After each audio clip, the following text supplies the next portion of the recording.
Bismillahirrahmanirrahim. Assalamualaikum warahmatullahi wabarakatuh. Alhamdulillahi rabbil alamin. Wa bihi nasta'inu ala umurid dunya waddin. Wassalatu wassalamu ala khairil anbiya'i wal mursalin wa ala alihi wa sahbihi ajma'in. Wa ala man sara ala nahjihi ila yaumiddin. Allahumma 'allimna ma yanfa'una wanfa'na bima 'allamtana wa zidna 'ilman ya rabbal alamin. Rabbi shrah li sadri wa yassir li amri wahlul 'uqdatam min lisani yafqahu qawli, amma ba'd.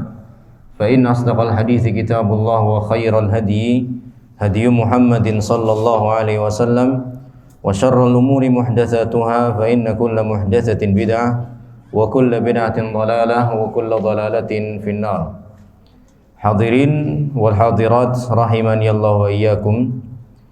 Insyaallah kita akan lanjutkan lagi kajian kita dengan kitab Prinsip Dasar Islam, masih dalam pembahasan keutamaan tauhid, dan hari ini kita masuk pada keutamaan yang ke-8 di halaman 80. Yang bawa bukunya bisa dilihat halaman 80.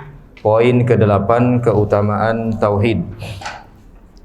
Penulis berkata, orang yang bertauhid kepada Allah akan diberi kehidupan yang baik di dunia dan di akhirat. Berdasarkan firman Allah dalam surat An-Nahl ayat 97.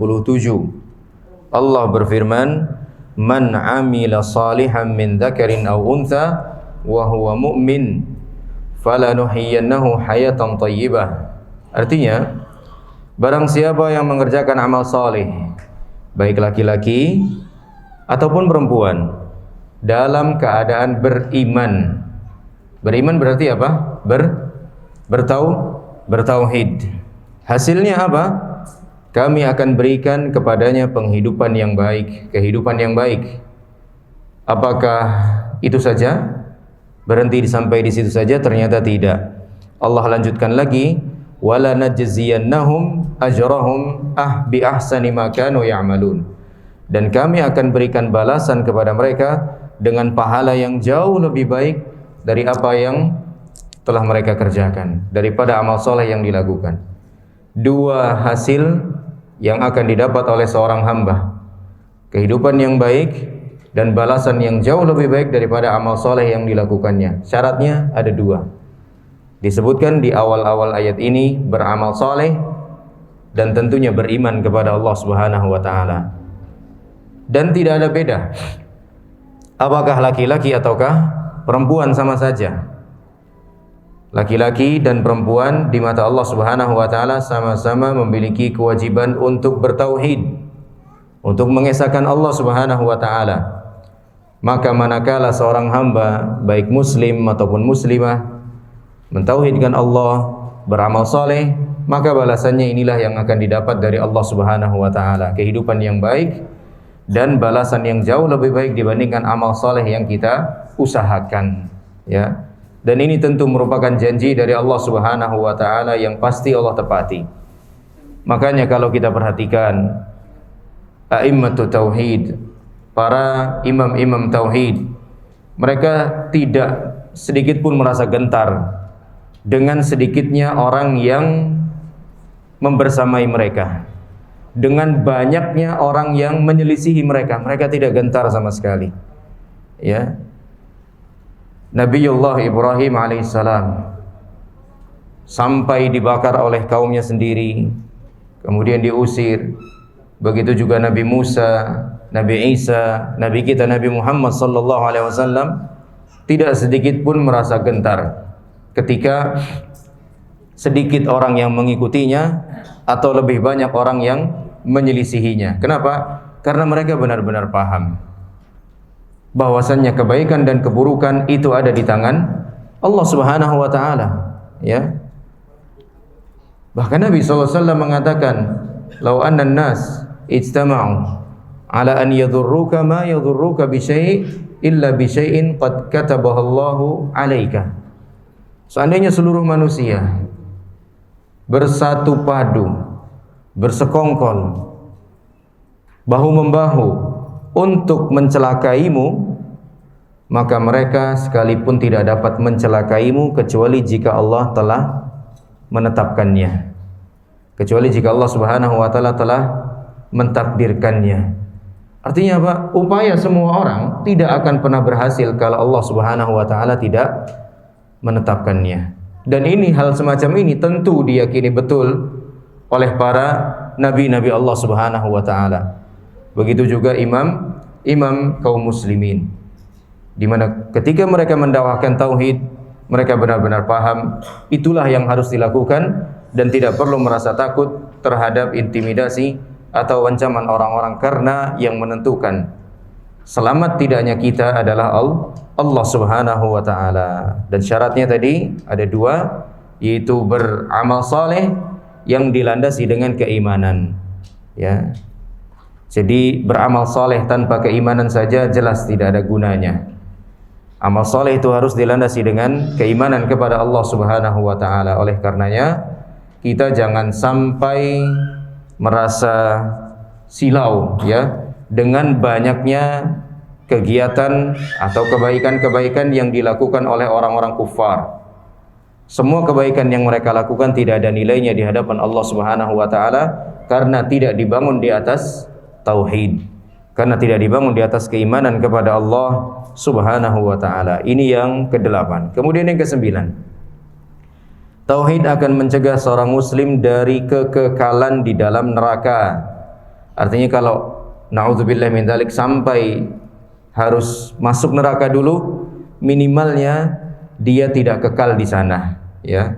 Walaupun tentu kita semua berharap Allah jadikan sebagai orang-orang yang masuk surga dengan tanpa hisab dan tanpa azab, langsung begitu, ya. Tapi kalau ternyata Allah berkehendak lain, ada sebagian kita, naudzubillah min dzalik, yang harus mempertanggungjawabkan dulu dosanya di neraka, maka kabar baiknya dia tidak akan kekal di dalam neraka. Ujung-ujungnya keluar enggak dari neraka? Tetap keluar dari neraka, ya, tetap keluar dari neraka, kemudian dipindahkan ke dalam surga oleh Allah Subhanahu wa taala. Rasulullah sallallahu alaihi wasallam bersabda, yadkhulu ahlul jannatil jannata, apabila penghuni surga masuk ke dalam surga, wa ahlun nari nara, penduduk neraka masuk ke dalam neraka. Thumma yaqulullahu ta'ala, kemudian Allah Subhanahu wa ta'ala berfirman, akhriju man kana fi qalbihi mithqalu habbatin min khardalin min iman, keluarkan dari neraka ini orang-orang yang di dalam hatinya masih ada keimanan walau hanya seberat biji sawi. Keimanan artinya keimanannya udah lemah sekali, tapi itu benar-benar iman kepada Allah, utuh, cuman sangat kecil, cuman sangat lemah. Allah katakan apa kepada mereka-mereka yang sudah masuk surga? Berikan syafaat, ya, tolong orang-orang yang masih di dalam neraka ini, yang di dalam hatinya masih ada keimanan walaupun sangat kecil. Keluarkan mereka dari neraka, ajak ke dalam surga.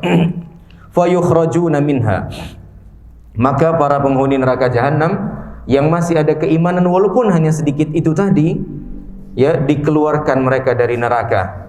Qadiswaddu, di mana mereka sudah hitam, sudah gosong bagaikan arang. Fayulqauna fi nahril haya au nahril hayati syakka malikun, ya, kemudian mereka pun dimasukkan ke dalam sungai kehidupan. Fayanbutuna kama tanbutul hibbatu fi janibis sail, maka setelah mereka dimasukkan ke dalam sungai kehidupan, mereka pun tumbuh sebagaimana tumbuhnya benih yang berada di pinggiran sungai. Alam tara annaha takhruju safra'a multawiyah, tidakkah engkau memperhatikan bahwa benih itu tumbuh berwarna kuning dan berlipat-lipat? Artinya apa? Kondisi mereka setelah menghitam, setelah hangus, setelah gosong, diperbaiki lagi oleh Allah Subhanahu wa taala dengan dimasukkan ke dalam sungai kehidupan, ya.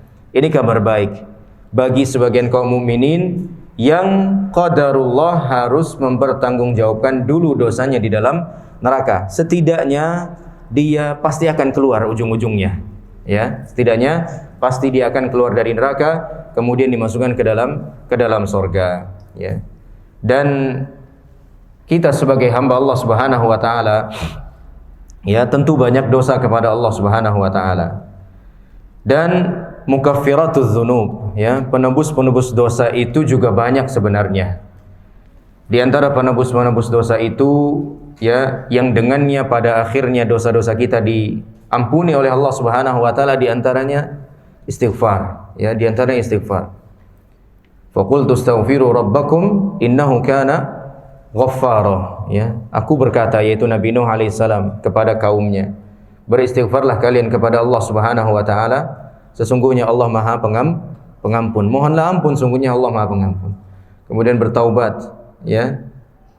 Kemudian memperbanyak langkah ke masjid ya. Kemudian juga diterpa berbagai macam musibah atau ujian. Walaupun demikian bukan berarti kita disyariatkan jadi disuruh untuk minta-minta ujian, enggak. Minta ujian deh di dunia ini biar menggugurkan apa? Dosa-dosa. Enggak seperti itu, ya. Kita lebih dianjurkan untuk langsung minta maaf kepada Allah. Kita lebih dianjurkan untuk langsung minta ampun kepada Allah Subhanahu wa taala. Dulu ada seorang laki-laki yang mengalami sebuah penyakit yang tidak dipahami, tidak diketahui oleh para sahabat apa sakitnya. Kemudian ditengok oleh Rasulullah sallallahu alaihi wasallam.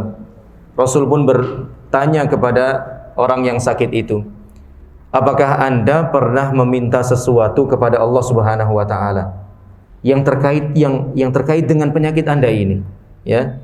Maka si laki-laki itu pun mengatakan, iya benar. Saya dulu pernah berdoa kepada Allah Subhanahu wa taala, Allahumma in kunta mu'adzibiyya, ya Allah, jikalau nanti Engkau akan menghukumku di akhirat, fa'ajjilhu li fid dunya. Segerakan saja hukuman itu di dunia, jangan di akhirat ya Allah. Ya, karena pikirnya dia di akhirat pastikan lebih apa? Lebih berat ya dibandingkan di dunia. Ya udah mendingan disegerakan aja di dunia. Mendingan sekarang daripada nanti, toh sama-sama dihukum. Setidaknya hukuman dunia lebih ringan daripada hukuman akhirat. Maka setelah mendengar penuturan orang itu pun Nabi SAW berkata, Subhanallah, innaka la tutiq. Subhanallah, kamu gak akan sanggup menerima hukuman dari Allah Subhanahu wa taala. Jangan begitu maksudnya. Afala taqul, kenapa kamu gak minta aja Rabbana atina fid dunya hasanah wa fil akhirati hasanah wa qina adzabannar. Ini lebih aman, lebih bagus, lebih selamat buat kamu daripada minta-minta disegerakan hukuman. Mendingan minta pengampunan, apakah minta disegerakan hukumannya? Mendingan minta pengampunan. Minta untuk jangan dihukum di akhirat, minta untuk jangan dihukum juga di mana? Di dunia. Nah, berbagai macam mukaffiratuz dzunub, ya, penggugur dosa itu sangat banyak. Tapi kalau pada akhirnya berbagai macam penggugur dosa tadi pun masih belum juga mengurangi, apalagi ya membuat dosa-dosa kita habis, berarti jalan terakhir yang bisa membersihkan kita dari dosa adalah na'udzubillahi min dzalik, neraka. Ya, tentu kita tidak berharap demikian. Oleh karenanya termasuk doa yang penting sekali ya untuk selalu kita baca, kita panjatkan kepada Allah Subhanahu wa taala adalah doa tadi. Rabbana atina fid dunya hasanah wa fil akhirati hasanah wa qina adzabannar. Ya, ini doa yang alhamdulillah sangat masyhur ya di kalangan kaum muslimin, tapi faedahnya sangat luar biasa, besar sekali untuk keselamatan kita di dunia dan nanti di akhirat ya. Jadi poin yang ke-9, seorang yang bertauhid tidak akan kekal di dalam neraka. Kalaupun masuk, pasti ujung-ujungnya akan dikeluarkan oleh Allah Subhanahu wa taala. Kemudian yang ke-10, orang yang bertauhid kepada Allah Subhanahu wa taala dengan ikhlas, maka amal yang sedikit itu akan menjadi banyak. Allah berfirman dalam surah Tabarak atau Al-Mulk ayat kedua, Alladzi khalaqal mauta wal hayata liyabluwakum ayyukum ahsanu amala wa huwal azizul ghafur. Penulis berkata, artinya dialah yang menciptakan mati dan hidup supaya dia menguji kamu, siapa di antara kamu yang lebih baik amalannya, dan dia Maha Perkasa lagi Maha Pengampun. Dalam ayat yang mulia tersebut Allah Subhanahu wa taala menyebutkan dengan amal yang paling baik. Dan Allah tidak berkata apa? Amal yang paling banyak, ya.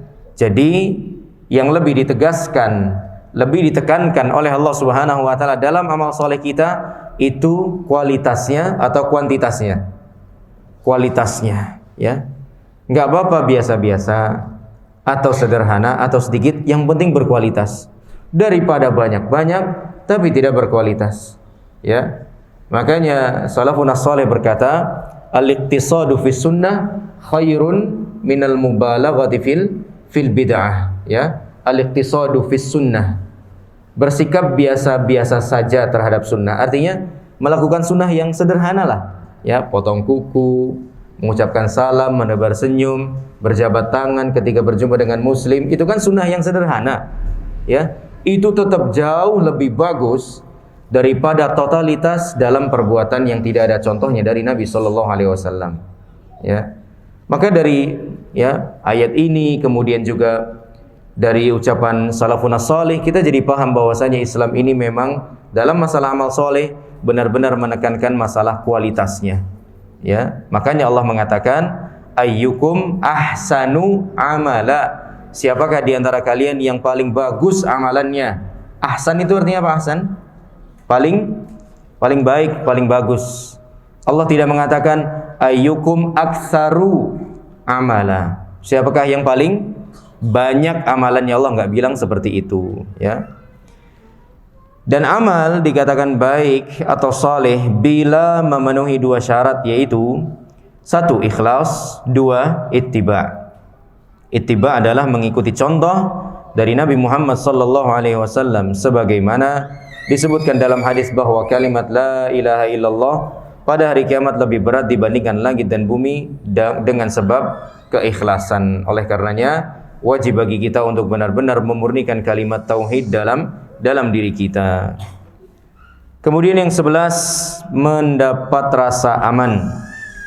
Orang yang tidak bertauhid selalu was-was, dalam ketakutan, tidak tenang. Mereka takut kepada hari yang diyakini sebagai hari sial, ya, tanggal. Kalau orang Jawa apa biasanya namanya? Weton, ya. Weton, ya. Sehingga ada saja pantangan-pantangan, ya, yang tidak boleh dilakukan. Mengadakan akad nikah di hari sekian atau tanggal sekian nggak boleh, ya. Tanggal nggak bagus.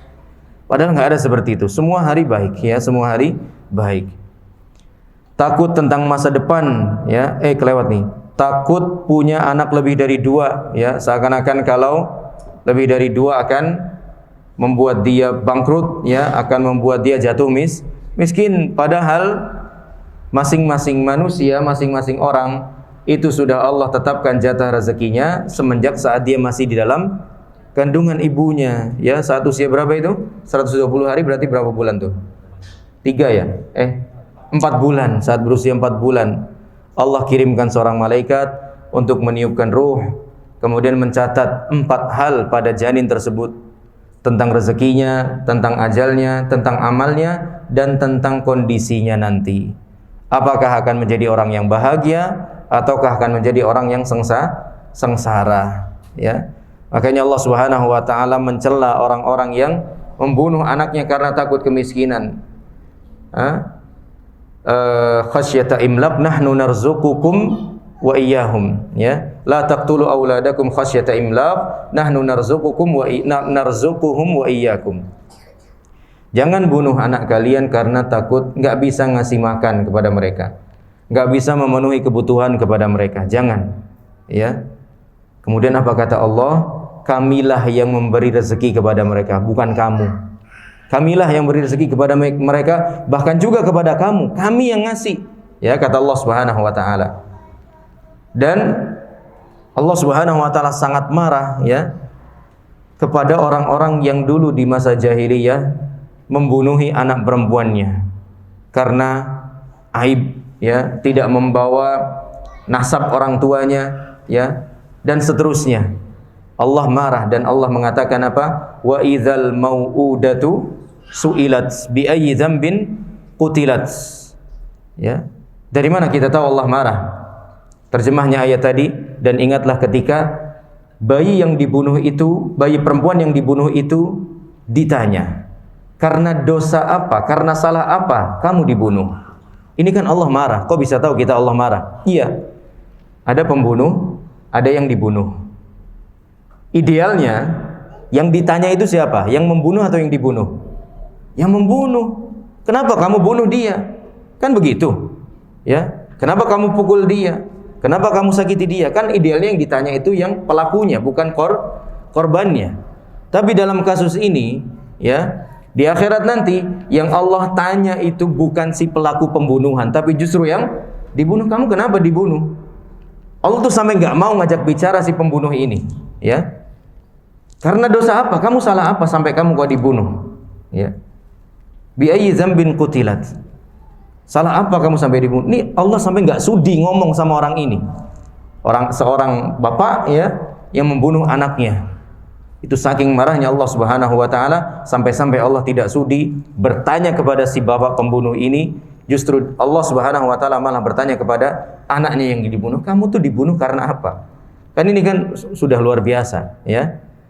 Nah, hal-hal semacam ini, ya, tidak akan dijumpai, ketakutan, kekhawatiran semacam ini tidak akan dijumpai oleh orang-orang yang benar-benar bertauhid kepada Allah Subhanahu wa taala. Mereka yakin bahwasannya masing-masing anak sudah Allah tetapkan rezekinya, ya.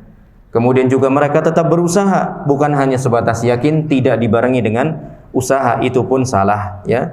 Yang benar adalah dia tetap berusaha sambil terus menjaga keyakinannya kepada Allah Subhanahu wa taala. Takut tentang masa depannya, ya. Seakan-akan kalau nggak jadi PNS itu nggak akan kaya, ya. Ini bukan berarti menyalahkan PNS, nggak sama sekali. Menyalahkan mindset sebagian orang, ya. Seakan-akan kalau nggak PNS itu nggak terjamin nanti masa tuanya. Seakan-akan. Ini kita nggak nyalahkan PNS, enggak. Itu pekerjaan yang halal. Yang sedang kita soroti, titik utamanya, poin apa kalau sekarang istilahnya, point of view-nya, ya, kalau nggak salah, ya. Itu di mana mindset sebagian orang seperti itu, ya. Nanti udah jadi PNS, ya, SK-nya disekolahin. Disekolahin biar pinter, ya. Digadein maksudnya, ya. Ada-ada aja orang-orang itu, ya. Padahal nggak demikian, ya. Jatah rezeki kita itu kan terus ngalir selama hayat masih di kandung badan, ya. Nabi SAW mengatakan, innahu lan tamuta nafsun hatta yastawfiya rizquha.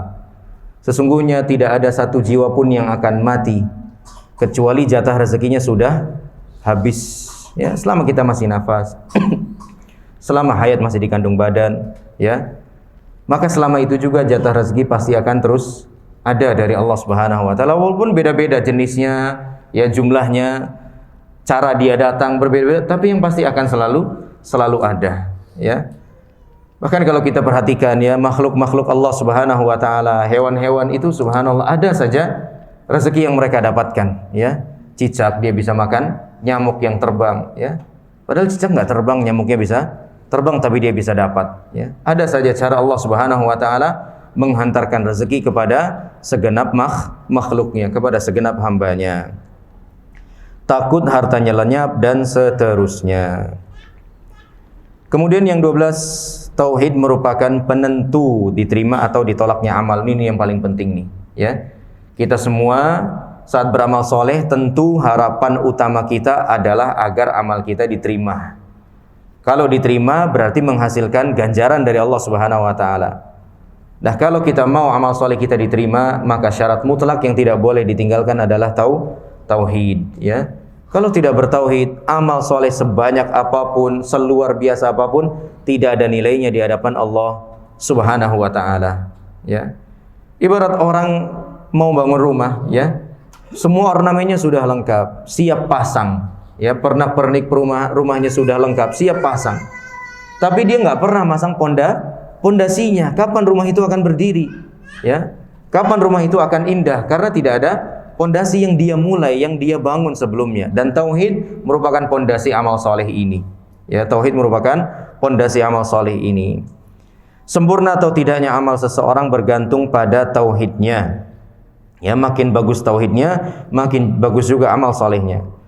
Orang yang beramal tapi tidak sempurna tauhidnya, misalnya seperti riya, tidak ikhlas, niscaya amalannya akan menjadi bumerang bagi dia. Bumerang itu berarti apa? Senjata makan tuan bagi dia, ya. Sebagaimana disebutkan dalam sebuah hadis tentang 3 orang yang pertama kali dicampakkan ke dalam neraka oleh Allah Subhanahu wa taala. Orang-orang yang justru beramal soleh dengan amal soleh yang luar biasa besar. Di antaranya siapa aja mereka? Seorang mujahid, ya, seorang dai, satu lagi seorang muhsinin, ya. Apa Indonesianya? Donatur begitu, ya. Orang yang banyak berinfak, berdonasi dan seterusnya. Yang mujahid ini dihadirkan kepada Allah Subhanahu wa taala. Kemudian Allah sebutkan nikmat-nikmat yang telah dia terima dari Allah. Setelah itu Allah tanya, "Kamu gunakan buat apa nikmat itu?" "Aku gunakan untuk berjuang di jalan-Mu ya Allah, untuk menegakkan agama-Mu ya Allah." Kata Allah Subhanahu wa taala, "Kadzabta." Enggak, kamu bohong. Kamu lakukan itu semua liuqal fulan jari. Kamu lakukan itu semua supaya kamu disebut-sebut oleh manusia, oleh orang-orang kamu itu seorang pahlawan. Kamu itu seorang pemberani dan semisalnya. Waqad qil, dan pujian itu sudah kamu dapat dari orang-orang. Kemudian Allah Subhanahu wa taala perintahkan malaikatnya untuk menyeret dia di atas wajahnya dan dilemparkan di dalam neraka. Kemudian yang kedua, orang yang banyak bersedekah, ya. Juga dia mengatakan, "Aku belanjakan semua hartaku di jalan-Mu ya Allah." Kata Allah Subhanahu wa taala, "Kadzabta." Kamu bohong, kamu enggak seperti itu, niatmu, motivasimu enggak seperti itu. Walakin liyuqal fulan jawad. Kamu bersedekah ke sana kemari, bantu sana, bantu sini, donasi sana, donasi sini, tolong sana, tolong sini, supaya orang-orang nyebut kamu sebagai seorang dermawan. Wa qad qil, dan pujian itu juga sudah kamu dapat dari orang-orang. Dia pun sama dilemparkan ke dalam neraka. Dan yang ketiga, kata Nabi SAW, adalah seorang yang diberikan ilmu oleh Allah Subhanahu wa taala. Kemudian dia pun mengatakan, "Aku ajari ilmu itu untuk hamba-hambamu agar mereka paham," dan seterusnya. Kata Allah Subhanahu wa taala, "Enggak, kamu bohong. Kamu belajar, kamu mengajar, berdakwah, ngisi kajian, ceramah dan lain sebagainya, itu supaya kamu dikatakan sebagai alim, sebagai orang yang pintar agama, sebagai ustaz, juru dakwah dan lain sebagainya. Wa qad qil, dan itu sudah kamu dapatkan." Maka mereka pun sama-sama dilemparkan ke dalam neraka jahanam. Lihat, ya. Jadi bumerang, ya, bagi dirinya sendiri. Maka lebih baik amal yang biasa-biasa saja, akan tetapi apa? Benar-benar ikhlas lillahi ta'ala, ya. Walaupun bukan berarti kita jadi takut begitu untuk melakukan amalan yang besar. Nanti kalau saya beramal yang besar jadi enggak ikhlas, enggak gitu juga, ya. Tetap kita berusaha berjuang untuk menjaga keikhlasan niat kita masing-masing, ya. Walaupun umumnya amalan yang biasa-biasa, yang kecil-kecil itu umumnya kekuatan ikhlasnya lebih besar. Tapi bukan berarti kita jadi anti sama amalan-amalan yang besar gara-gara takut tidak ikhlas. Tetap, ya, laksanakan amalan yang besar. Kok nggak pernah haji sih, padahal kayaknya udah mampu. Aduh, saya takut nggak ikhlas ini nanti, ya. Saya takutnya ada niatan pengen dipanggil Pak Haji lagi nanti. Udahlah, saya tak ngamalin yang kecil-kecil aja, ya. Yang insya Allah pasti ikhlas. Enggak gitu juga, ya. Karena seorang muslim ketika beramal soleh, hukum asal niatnya itu ikhlas apa enggak ikhlas? Ikhlas hukum asalnya, ya. Buktinya apa? Kalau ditanya, tadi sedekah segitu kamu banyak sekali, Masya Allah, ikhlas enggak? Jawabannya apa kira-kira? Insya Allah ikhlas, ya. Kan enggak ada yang bilang insya Allah enggak ikhlas begitu. Ya, insya Allah ikhlas itu berarti apa? Menunjukkan bahwa hukum atau kondisi asal niat seorang muslim saat beribadah adalah ikhlas, bukan tidak ikhlas. Ketidakikhlasan adalah suatu hal yang muncul berikutnya, ya, yang harus untuk dilawan begitu. Niscaya amalannya akan menjadi bumerang bagi dia, bukan mendatangkan kebahagiaan, baik itu berupa salat, ya, zakat, sedekah, puasa, haji dan lainnya. Syirik besar akan menghapus seluruh amal soleh, ya, ini akibat terburuknya. Kemudian fadilah yang ke-13, orang yang bertauhid kepada Allah akan diringankan dari perbuatan yang tidak ia sukai dan dari penyakit yang dideritanya, ya. Entah yang tidak disukai itu merupakan perintah-perintah Allah, entah yang tidak disukai itu merupakan larangan-larangan Allah yang harus tinggalkan. Kalau tauhidnya bagus, Allah akan ringankan dia untuk melaksanakan perintah-perintah itu tadi.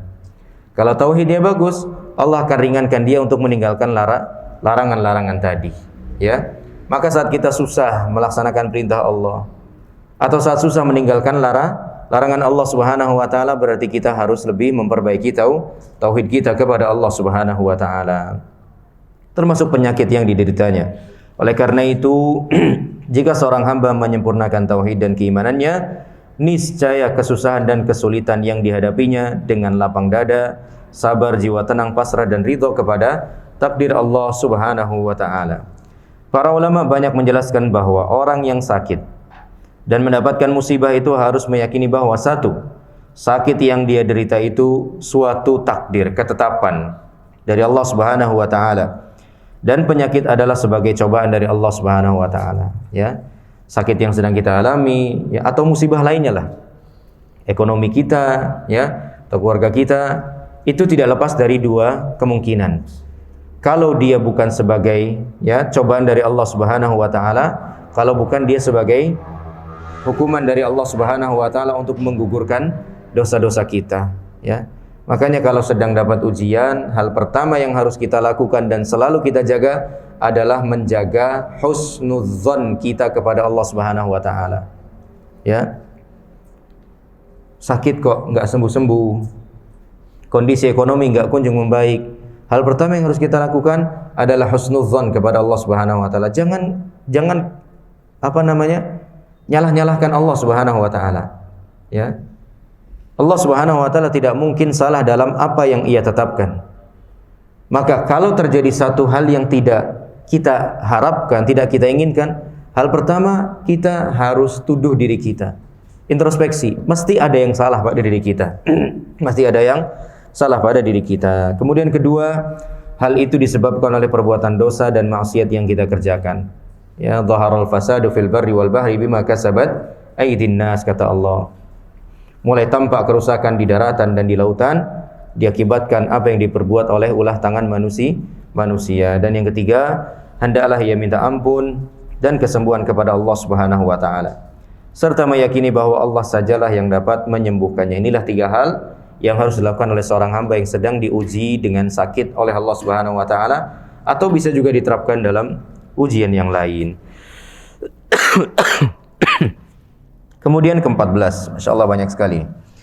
Tauhid akan memerdekakan seorang hamba dari penghambaan kepada makhluk agar menghambakan diri hanya kepada Allah saja yang menciptakan semua makhluk. Artinya, yaitu orang-orang yang bertauhid dalam kehidupannya hanya menghamba, memohon pertolongan, meminta ampunan dan berbagai macam ibadah lainnya hanya kepada Allah Subhanahu wa taala saja, ya.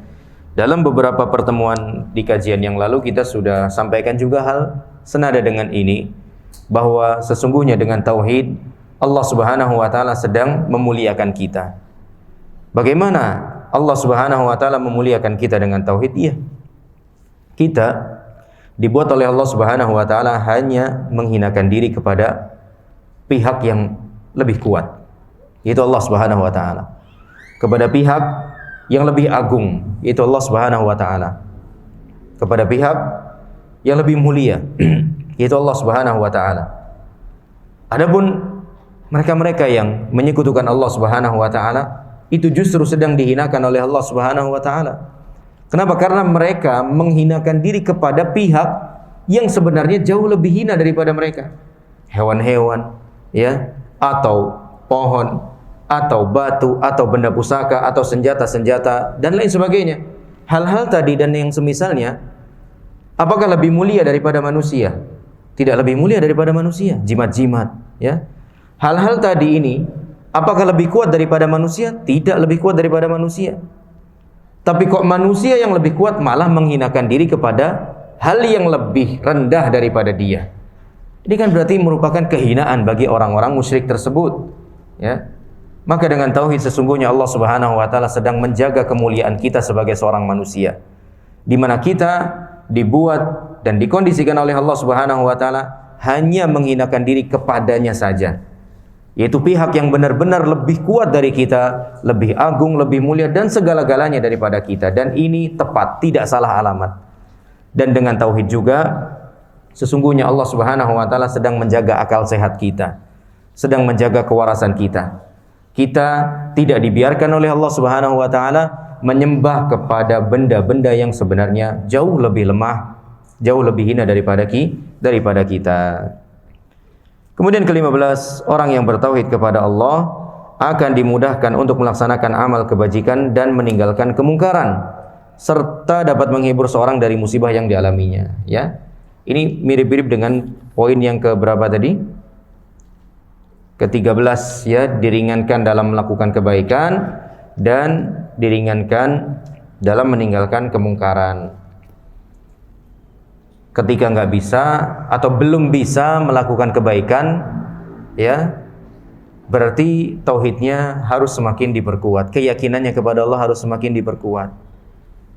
Bukannya malah mencari-cari pembenaran, ya, alasan-alasan pembenaran ketika belum bisa melaksanakan perintah Allah Subhanahu wa taala dengan mengatakan apa misalnya? 10 itu enggak harus 1 ditambah 9, ya. Kan belakangan ini ramai, ya, video itu tentang seorang perempuan yang masih enggan mengenakan hijab, ya. Dia konsultasi sama ayahnya. Yang model-modelnya begitu juga, ya. Maka ayahnya memberikan analogika seperti itu. 10 itu enggak harus 1 ditambah 9, ya. Bisa 5 tambah 5, bisa 3 tambah 7, bisa 2 tambah 8 dan seterusnya. Maksudnya apa kata dia? Cara jalan menuju ridha Allah, surga Allah itu sangat banyak. Kalau kamu belum, atau kalau kamu nggak mau berhijab, ya udah, nggak apa-apa, nggak masalah. Beramal solehlah yang lain, begitu. Kelihatannya bagus. Oh iya juga, ya, ya. Padahal ini, ya, kalau cara kita beragama seperti ini sangat berbahaya, ya.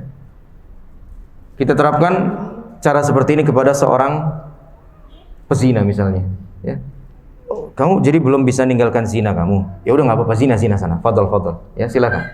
Yang penting habis itu kamu sedekah, ya. Yang penting habis itu kamu berbakti sama orang tua kamu, ya. Yang penting habis itu kamu santuni anak yatim. Habis itu zina lagi, silakan, nggak apa-apa. Ya. Hasilnya seperti itu. Kepada pembunuh, jadi kamu belum bisa menghentikan, ya, kegiatan membunuh nih.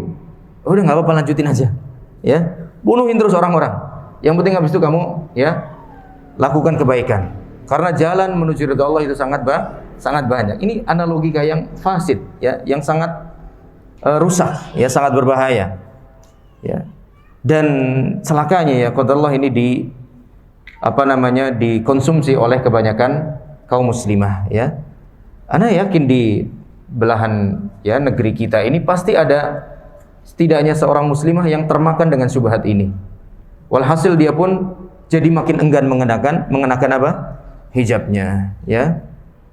Ya, jadi seperti itu, ya. Kalau masih sulit, ya, untuk melaksanakan perintah Allah atau meninggalkan larangannya, yang harus dilakukan adalah memperbaiki akidahnya, memperbaiki tauhidnya, bukan malah mencari-cari alasan pembenaran-pembenaran, ya.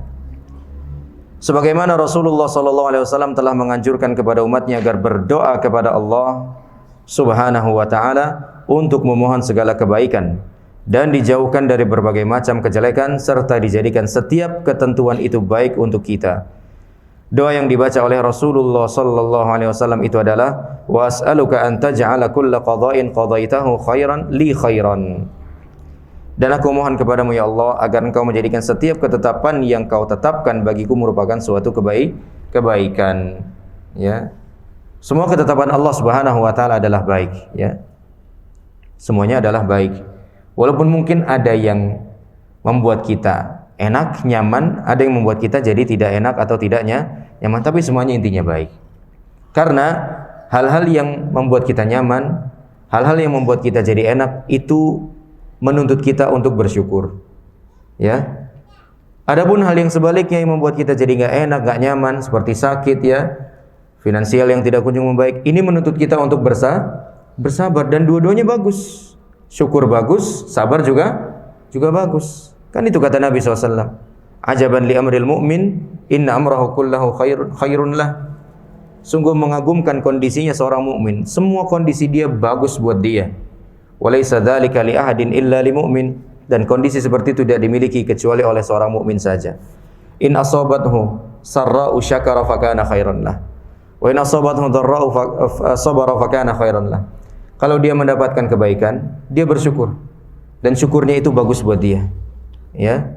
Dan kalau dia mendapatkan kesusahan, kesempitan, dia akan apa? Bersabar. Ya, dan itu baik buat dia dan itu bagus buat dia. Ya. Adapun orang-orang tidak beriman, ya, ketika mereka mendapatkan kebaikan, mereka lupa daratan, lupa diri. Begitu mendapatkan kesulitan, mereka lupa siapa yang bisa melepaskan kesulitan itu. Tidak jarang berakhir dengan tindakan bunuh diri. Ya. Lihat pesohor-pesohor dunia yang tidak beriman kepada Allah Subhanahu wa taala. Tidak jarang mereka mengakhiri hidupnya sendiri karena apa? Tidak tahan mengalami berbagai macam kesulitan kehidupan itu. Walaupun sebenarnya apa yang mereka inginkan sudah mereka dapatkan. Ketenaran sudah mereka dapatkan. Pengikut sudah mereka miliki. Harta yang melimpah ruah sudah mereka punya. Akan tapi semua itu ternyata tidak membawa ketenangan pada batin mereka. Ya, tidak membuat mereka tenang di dalam menjalani ketetapan Allah Subhanahu wa taala. Salah satu rukun iman adalah iman kepada qada dan qadar, baik yang baik maupun yang buruk. Dengan mengimani hal ini niscaya setiap apa yang terjadi pada diri kita akan lebih ringan dan mendapat ganjaran dari Allah Subhanahu wa taala apabila kita sabar dan kita ridha. 16. Seorang yang mewujudkan tauhid dengan ikhlas dan benar akan dilapangkan dadanya, ya. Entah untuk melaksanakan perintah, entah untuk meninggalkan larangan, entah untuk menjalani ujian dari Allah Subhanahu wa taala akan dilapangkan dadanya, ya.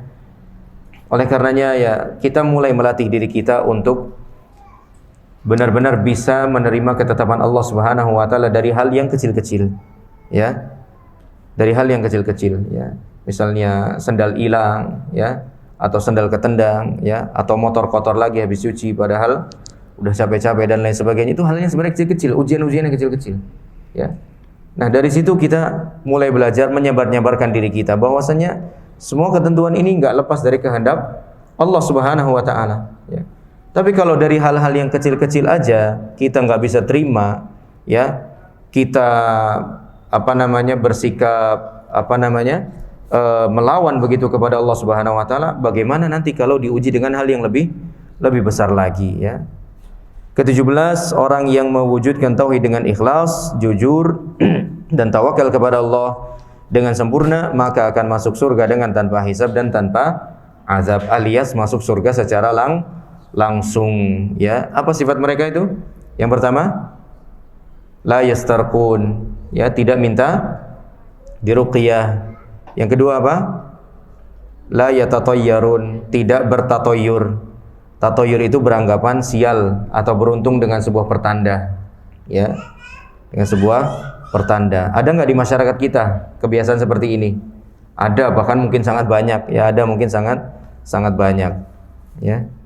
Kemudian yang ketiga, wala yaktawun, tidak berobat dengan kai, ya, besi panas yang disundutkan, ya.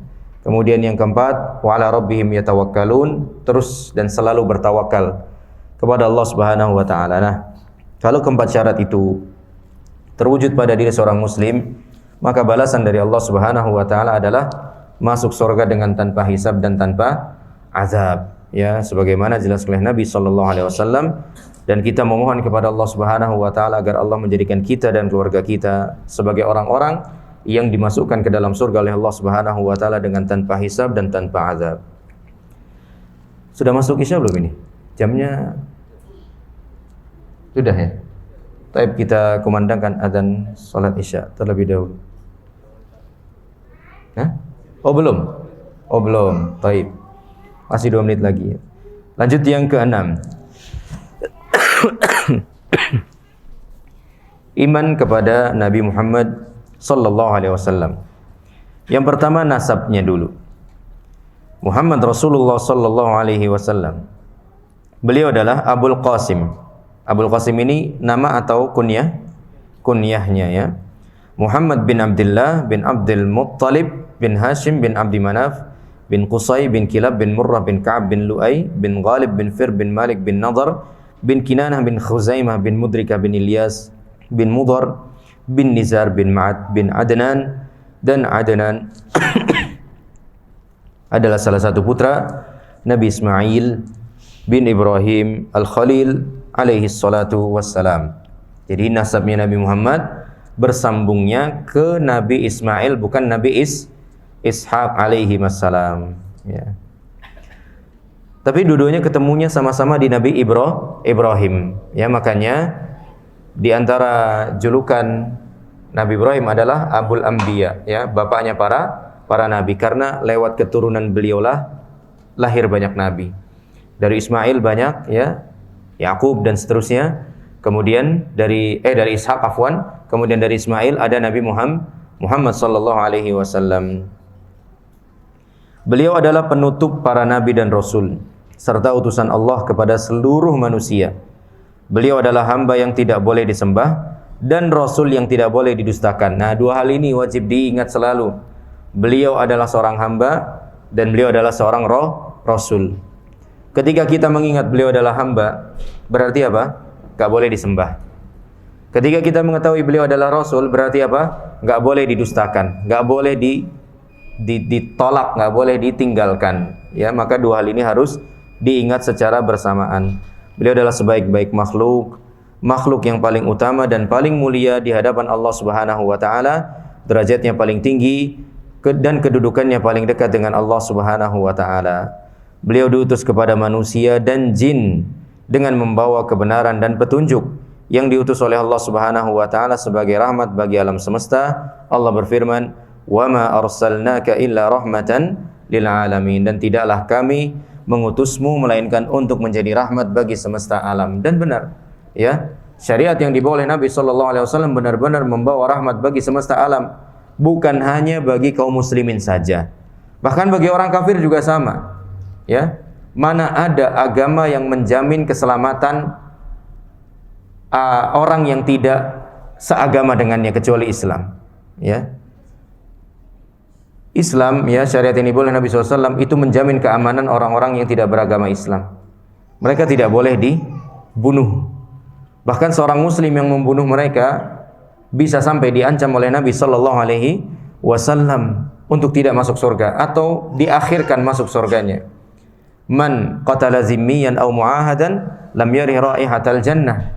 Barang siapa yang membunuh seorang kafir zimmi atau mu'ahad, ya, seorang kafir yang berada di dalam jaminan keamanan seorang muslim atau pemerintahan muslim, atau orang kafir yang dijamin yang yang ada perjanjian keamanan dengan kaum muslimin, maka si pembunuh tadi tidak akan mencium wanginya surga walaupun dia seorang muslim, ya. Mana ada agama kayak begini yang menjaga keselamatan pemeluk agama yang lain selain Islam? Enggak ada, ya. Hingga apa? Rahmatan lil alamin ini benar-benar terrealisasi bukan hanya pada kaum muslimin saja, bahkan kepada mereka-mereka yang tidak beriman juga kepada Allah Subhanahu wa taala. Kalaupun sampai harus, ya, bertempur dengan orang-orang musyrikun, Islam juga masih memerintahkan mujahidin ini untuk menjaga etika dalam pertempuran. Di antaranya apa? Tidak boleh muslah. Muslah itu apa? Mutilasi, enggak boleh, ya. Tidak boleh juga menyerang apa? Wajah. Bahkan Nabi SAW mengatakan, wa idza qataltum fa ahsinul qitlah. Kalau kamu harus membunuh, bunuhlah dengan cara yang baik, yang paling efektif, ya. Bahkan ini terhadap lawan pun Nabi SAW masih mengajari etika, masih mengajari adab, ya. Tidak boleh membunuh perempuan, tidak boleh membunuh anak-anak, tidak boleh membunuh orang tua. Subhanallah. Ya, dalam kondisi-kondisi segenting itu pun Islam masih mengajari etika kepada umatnya. Benar-benar rahmatan lil alamin. Taib, kita kumandangkan azan salat Isya. Setelah itu kita lanjut sedikit lagi insyaallah taala. Taib, kita lanjutkan sedikit lagi. Allah taala menurunkan kitabnya kepada Nabi Muhammad sallallahu alaihi wasallam, memberikan amanah kepadanya atas agamanya dan menugaskannya untuk menyampaikan risalahnya. Allah telah melindunginya dari kesalahan dalam menyampaikan risalah ini. Jadi apa yang disampaikan oleh Nabi SAW tidak mungkin ada kesalahan. Entah itu Al-Quran, entah itu As-Sunnah, semuanya benar. Allah Subhanahu wa taala, wa ma yantiqu 'anil hawa in huwa illa wahyu yuha. Dan tidaklah yang diucapkan oleh Rasulullah SAW itu menurut hawa nafsunya. Ucapan itu tiada lain hanyalah wahyu yang diwahyukan kepadanya, ya. Tapi sebagian orang memahami, ya, seperti ini diterjemahan, ya. yang diucapkan oleh Nabi tanpa hawa nafsu itu hanyalah Al-Quran. Sebagian orang berpemahaman demikian. Kalau Al-Quran sudah benar-benar murni, tanpa tercampuri hawa nafsu. Sebagian orang ada yang berpikiran seperti itu. Adapun as-sunnah, tidak, kata dia. Apa dalilnya? Dalilnya ayat-ayat yang setelah ini nanti. Kita ketemu nanti firman Allah, "Allamahu syadidul quwa." Jibril alaihissalam mengajari Nabi sallallahu alaihi wasallam Al-Qur'an. Ya. Maka kesimpulannya kata orang-orang tadi itu, ayat ini yaitu tidaklah yang diucapkannya dalam kurung Al-Qur'an, ya, padahal Al-Qur'an dan As-Sunnah harusnya menurut kemauan hawa nafsunya. Itu kesimpulan mereka katanya. Jadi, ana ulang sekali lagi, sebagian orang meyakini bahwasannya maksud daripada firman Allah dan tidaklah yang diucapkannya itu Al-Quran dalam tanda kurung menurut kemauan hawa nafsunya. Apa dalilnya? Kata mereka, dalilnya adalah firman Allah nanti yang setelahnya. Itu allamahu syadidul quwah. Jibril yang benar-benar kuat mengajarinya Al-Quran, ya. Mengajarinya begitu. Nah, dari sini disimpulkan bahwa yang benar-benar ucapan yang benar-benar terbebas dari hawa nafsu adalah hanya Al-Qur'an. Adapun As-Sunnah belum tentu, kata mereka. Maka hal ini dijawab, ya, oleh Syekh Abdul Malik bin Ahmad Ramadhani hafizahullah taala ketika menjelaskan ayat allamahu syadidul quwa. Jibril yang kuat itu mengajarinya. Beliau bertanya balik, ya, loh, memang yang Jibril ajarkan kepada Nabi SAW itu cuma Al-Quran? Apa sunnah juga? Sunnah juga, ya. Yang diajari oleh Jibril alaihissalam kepada Nabi Muhammad SAW bukan cuma Al-Quran aja. Ketika Iqra bismi rabbikal ladzi khalaq misalnya, enggak. As-sunnah juga diajari oleh Jibril alaihissalam. Misalnya apa? As-sunnah yang diajarkan oleh Jibril alaihissalam. Pertanyaan-pertanyaan Jibril tentang Islam, tentang apa? Iman, apalagi ihsan, kemudian apa lagi? Tanda hari kiamat. Itu as-sunnah atau Al-Quran itu? As-sunnah, ya, sehingga terbantahkan bahwa yang diucapkan oleh Nabi SAW benar-benar bersih, steril dari hawa nafsu. Entah itu ayat, entah itu hadis, semuanya dari Allah Subhanahu wa taala, ya. Subhanallah, pemahaman para ulama, ya. Begitu cepat sekali menangkap kejanggalan dari syubhat-syubhat sebagian orang yang hendak menjauhkan kaum muslim dari sunnah Nabi sallallahu alaihi wasallam, ya. Itu sama sekali tidak terpikirkan, ya, di benak kita orang-orang semacam kita ini. Anda saat itu membacakan pertanyaan itu, ya, dari salah seorang peserta daurah, ya, dalam hatinya subhanallah, ini syubhat kuat juga, ya, karena Anda belum paham apa bantahannya, apa sanggahannya. Kemudian beliau subhanallah dengan ketenangan yang menjawab, ya, pertanyaannya. Memang yang diajari oleh Jibril alaihissalam kepada Nabi SAW itu cuma Al-Quran. Jawabannya ya, Bang? Enggak. Yang diajari oleh Jibril alaihissalam kepada Nabi Muhammad SAW itu Al-Quran dan As-Sunnah. Jadi ayat ini mencakup dua hal sekaligus. Semua yang diucapkan oleh Nabi SAW tidak bersumber dari hawa nafsu. Entah itu ayat, entah itu hadis. Semuanya sama-sama steril daripada hawa nafsu. Naam.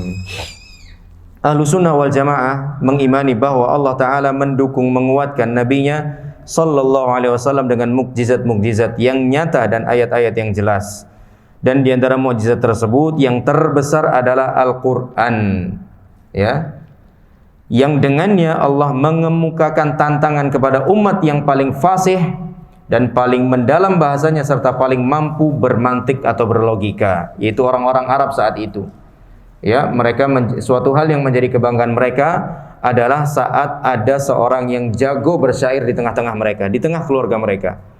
Bahkan gak jarang, ya, mereka mengadakan haflah, ya, pesta-pesta besar, ya, perayaan-perayaan ketika ada seorang di antara keluarganya menjadi seorang penyair yang handal. Tapi ternyata Allah Subhanahu wa taala kirim Nabi Muhammad sallallahu alaihi wasallam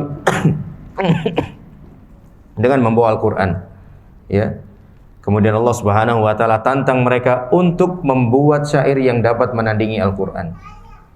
Enggak bisa sama sekali. Mereka benar-benar lemah untuk bisa membuat syair yang mampu sanggup menandingi kefasihan Al-Qur'an, ya. Kita kalau baca Al-Qur'an, ya, entah dari susunan katanya, entah susunan kalimatnya, akhir ayatnya, apalagi artinya, kita akan dibuat merasa kagum oleh Allah Subhanahu wa taala, ya. Belum lagi Al-Qur'an satu dengan yang lain tidak ada kontradiksi sama sekali, ya. Kemudian Al-Qur'an juga menjadi satu-satunya kitab yang berani menggaransi akan kebenarannya, ya. Mulai dari pembukaan langsung Allah sudah katakan zalikal kitabul la raiba fih. Ini buku, ini kitab yang tidak perlu kamu ragukan lagi, ya. Kalau buku-buku yang lain mah masih mungkin ada benar ada salahnya. Mukjizat terbesar setelah Al-Qur'an yang dengannya Allah menguatkan nabinya sallallahu alaihi wasallam adalah mukjizat Isra dan Mi'raj, yaitu diberjalankannya Nabi SAW dari Masjidil Haram ke Masjidil Aqsa, kemudian ke Sidratul Muntaha. Semua itu selesai hanya dalam satu malam saja. Ya, dari Masjidil Haram ke Masjidil Aqsa 800-an kilometer. Ya, sini Jakarta, ke sini lagi. Kemudian dari Masjidil Aqsa, berarti bumi begitu ya, ke langit yang pertama 500 tahun perjalanan. Dan tebalnya langit itu sendiri kata para ulama 500 tahun perjalanan juga. Berarti 500 tambah 500 udah 1000. Itu baru dapat satu langit. Sementara langit jumlahnya ada 7. Berarti berapa tahun? 7000 tahun. Jarak yang harus tempuh itu baru berangkat. Kalau pulang berarti butuh waktu yang sama.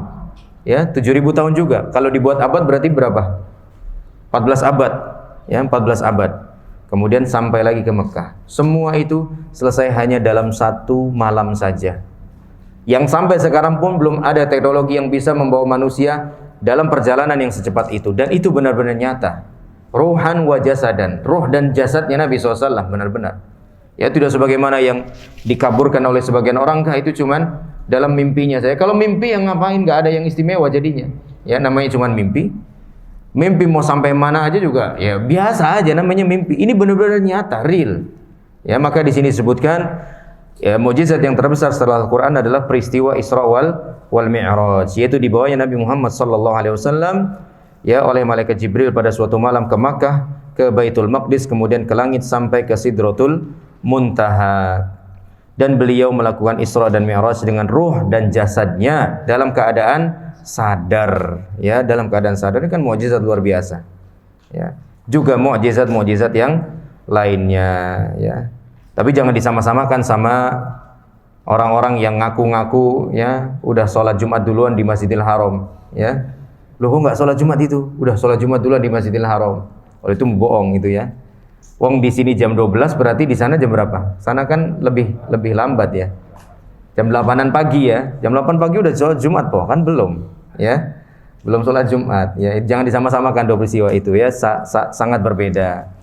Nah, wallahu alam bissawab, itu kiranya kajian kita kesempatan hari ini. Sebelum diakhiri mungkin ada 1-2 pertanyaan yang ingin disampaikan, dipersilahkan. Wallahu alam bissawab. Sampai di sini kajian kita, semoga bermanfaat dan Allah jadikan sebagai amal saleh bagi kita semua. Hadanallahu wa iyyakum ajma'in. Subhanakallahumma bihamdika asyhadu an la ilaha illa anta astaghfiruka wa atubu ilaik. Assalamualaikum warahmatullahi wabarakatuh.